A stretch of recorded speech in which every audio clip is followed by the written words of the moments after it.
Peringatan HUT ke-79 Kemerdekaan Republik Indonesia sukses digelar di dua tempat berbeda. Upacara kemerdekaan dilaksanakan serentak di Ibu Kota Nusantara, IKN, dan Istana Merdeka pada 17 Agustus 2024. IKN pun mencatatkan sejarah, di mana pengibaran bendera merah putih pertamanya menjadi tanda awal perpindahan ibu kota negara. Kesuksesan upacara kemerdekaan di IKN turut mengundang perhatian dari sejumlah media asing, salah satunya Reuters.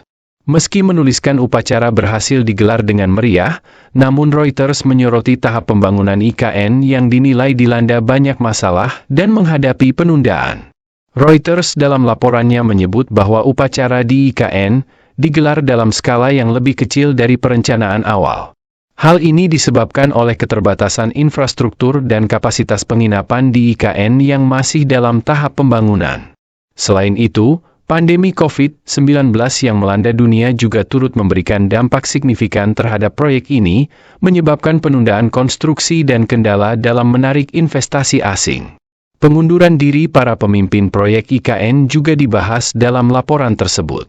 Berikutnya dari media berbasis di Hong Kong, South China Morning Post, SCMP, menulis laporan berjudul, Ibu Kota Impian Indonesia yang baru dibangun setengah, Nusantara, menuju proses pembukaan, Sabtu, 17 Agustus.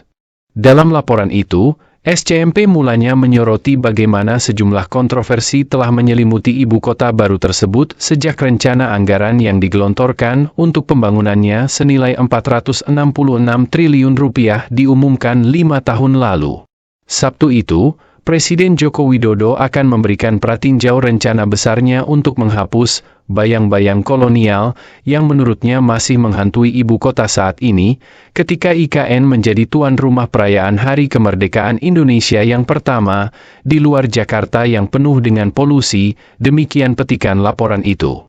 SCMP juga mengutip peneliti politik Center for Strategic and International Studies, CSIC, Niki Fahrizal yang menyebut bahwa upacara yang diselenggarakan di IKN akan membantu mengiklankan ibu kota baru kepada para investor global.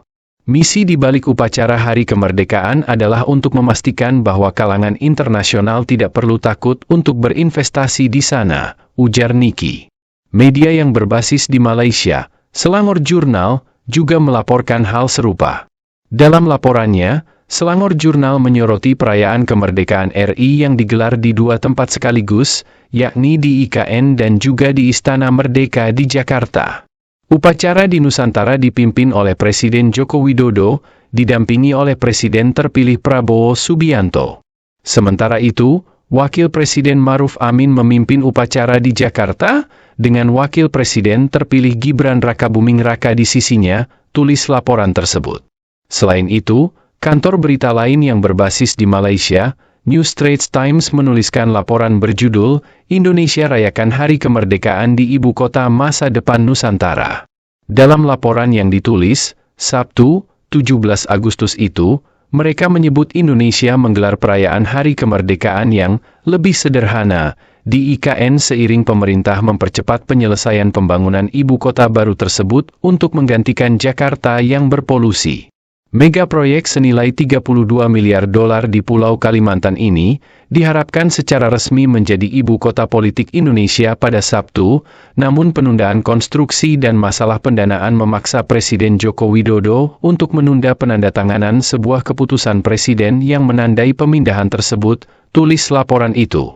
Mereka juga menyoroti Jokowi menghadiri upacara perdana di IKN itu bersama para menteri kabinet dan petinggi militer dalam rangka berusaha meyakinkan para calon investor akan kelayakan mega proyek ini sebelum ia meninggalkan jabatannya setelah 10 tahun berkuasa. Ia adalah presiden pertama yang menghadiri upacara kenegaraan di ibu kota yang belum selesai dibangun itu.